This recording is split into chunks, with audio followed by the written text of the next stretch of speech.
I want you to think of a moment where you've been in a bit of tension with somebody, maybe a meeting, maybe a family gathering or a dinner where one of those topics you shouldn't talk about over a dinner table comes up, maybe even a phone call.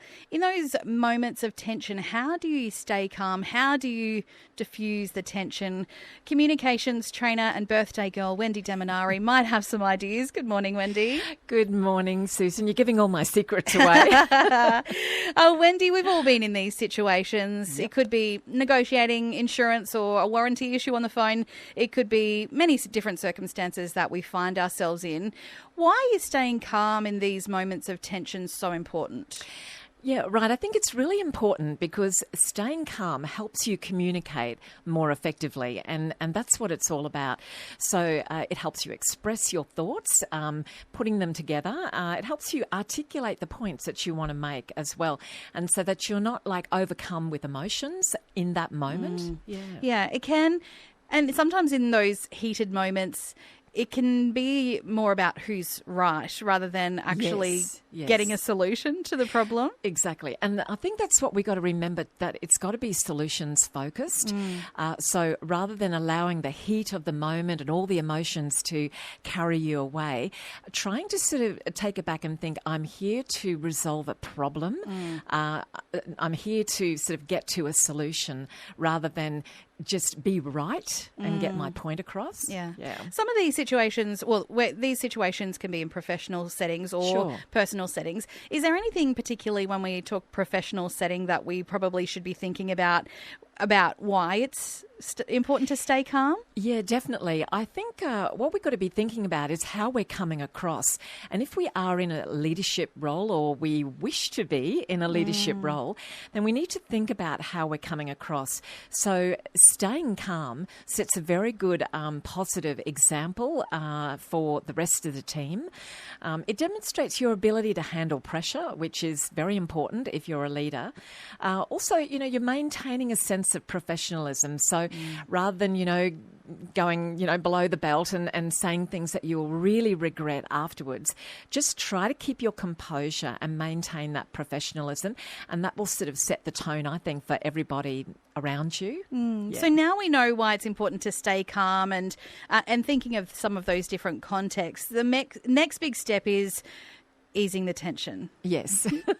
That's easier said than done, Wendy. Of course. How do we set ourselves up for success when it comes to easing the tension? Yeah, as I always said, I think one of the first things that we should do is prepare for it.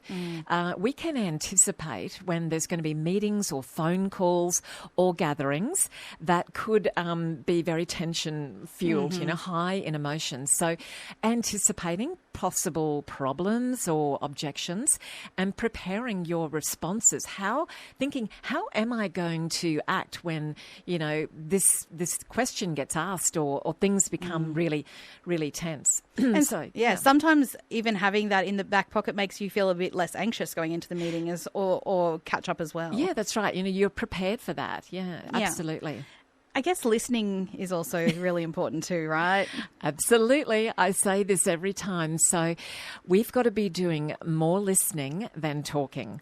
So we've got to be, listening very attentively to what other people are saying. And if we are face to face, listening, if you like, to their body language as well too, because they may not be saying things, but their body language might be talking heaps about how they're feeling. Absolutely. Yeah. Yes. Sometimes what we say and our body language are completely different things. Breathing. Yeah, breathe. It's always important, right? It's good. I think, it's always good if you feel the tension rising or if you can sense other people are getting tense. Just take a moment, just take a pause, breathe. You may even, want to leave the room or just take a few moments to maybe even count to 10, breathe, maybe some relaxation exercises, some deep breathing can just slow things down a bit and give everyone a bit of a pause and a chance to calm. Yes. You are on ABC Radio Queensland. Susan Graham-Ryan speaking with communications trainer Wendy Demonari. She's helping us understand how to diffuse some of those tense situations that we might find ourselves in from time to time, whether it's at work or in our personal lives.